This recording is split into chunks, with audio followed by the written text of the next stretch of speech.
Ni King Sports na ndani yake kuna champion ambaye huyu champion ni Dickson Sabuni, na Dickson Sabuni yuko hapa kutanabahisha kuhusu Kariakoo Derby na mlolongo mzima ambao mechi hii itaenda kufanyika.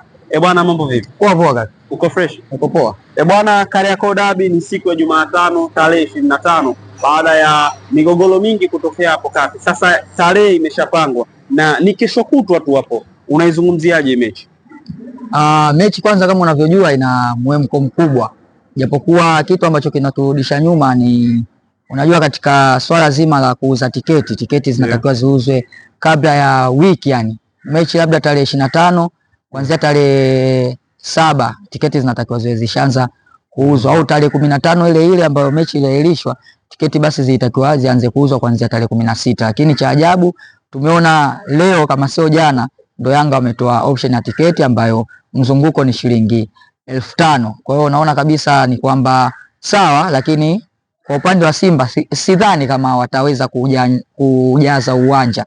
Na hisi kabisa mashabiki wengi wataojaza uwanja ni mashabiki wa Yanga kama dabi itachezwa, sababu bado ipo katikati, kuna kuchezwa au isichezwe. Ndo hadi sasa hivi Simba wanalijadili uongozi wa juu, na maanisha akina Mo na pamoja na ngazi zake nyingine ambazo wako nazo. Lakini kwa ujumla dabi itakuwa nzuri na itakuwa ya kupendeza zaidi, japokuwa tutaona mashabiki wengi kwa upande wa Simba, lakini ikiwaona pia itakuwa surprised, kumaanisha kwamba kukua kwa akili wa mashabiki wa Simba. Lakini mechi itakuwa nzuri, na kwa sababu ni mechi ya mwisho nahisi kabisa makocha wote wamejiandaa. Sasa mechi itakuwa na athari kwa upande wa Simba kutokana na mashabiki wao wengi kuwa katika mfumo wa tofauti. Kuna wengine wanasema mechi ichezwe, kuna wengine wanasema isichezwe. Kwa hiyo unaona kabisa wanasema inachezwa ndio wataenda uwanjani, na wanasema isichezwe wanaweza wakabaki kofia kwamba timu yao itapoteza mchezo. Kwa hiyo kwa ujumla mechi itakuwa ni ngumu. Hatuangalii mashabiki, tunaangalia wachezaji wanaocheza uwanjani. Na ukiangalia kabisa Awamu mara mwisho kuhojiwa alisema ndio mechi ambayo alikuwa anaisubiri kwa hamu zote. Kwa hiyo mechi itakuwa ni kubwa na mechi itakuwa ni ya tofauti, japokuwa tuachane na mashabiki wanaosema kwamba Simba atapoteza. Watu wengi wanasema Simba atapoteza, lakini maoni ni tofauti na kila mtu ana ladha yake na muhemko wake katika mechi ya dabi. Utofauti wa dabi hii leo tumeona rasmi imetangazwa kuwa marefali hawatotokea katika ardhi ya Tanzania, watatokea nje kabisa ya Tanzania.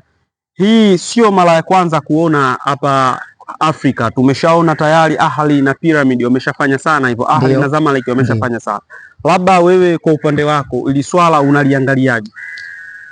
Swala kabisa sijajua ni nani alikuja na maamuzi hayo, lakini kama ni rais wa shirikisho la soka TFF Wallace Karia, basi unaona kabisa ni kutokana na sasa hivi kuna uchaguzi, kwa hiyo kaamua kumaliza na gia hiyo kwamba mechi ichezwe lakini marefa wawe tofauti. Hata ukiangalia mechi iliyopita nadhani uliiona ya Simba kufungwa goli 5, kuna mistake nyingi zilitokea, kuna clear penalty zilitokea kwa Kibu Dennis, kuna clear red card ambayo itakiwa ihusishwe pia, na kuna maamuzi tofauti ambayo hayakwenda vizuri kupelekea mpaka mechi kuisha kwa Simba kufungwa goli 5-1. Kwa hiyo kwa option hiyo maamuzi kutoka nje nafurahishwa nalo na nalipokea na nimefurahi. Kama liko officially 100% basi ni jambo zuri, kwa sababu hapo hamna mambo ya kuongea huyu na huyu. Refa anayekuja timu zote hizi mbili hazitambui, kwa hiyo itakuwa mechi ngeni kwake na mechi kubwa, na huyo refa sio mgeni katika mechi kubwa ambazo zinaenda kuchezeshwa. Kwa hiyo anaweza akamechezesha mechi kubwa zaidi ya Simba